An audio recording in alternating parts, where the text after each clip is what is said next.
بسم الله الرحمن الرحيم. يا أيها الذين آمنوا لا تكونوا كالذين آذوا موسى فبرأه الله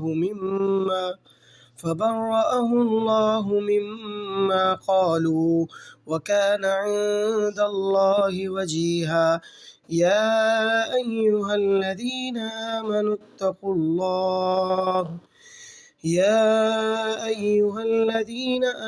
اتقوا الله وقولوا قولا سديدا يصلح لكم أعمالكم ويغفر لكم ذنوبكم ومن يطع الله ورسوله فقد فاز فوزا عظيما.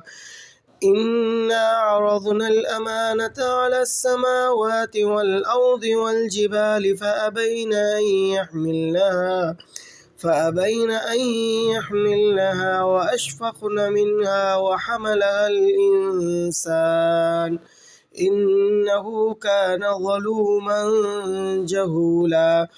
ليعذب الله المنافقين والمنافقات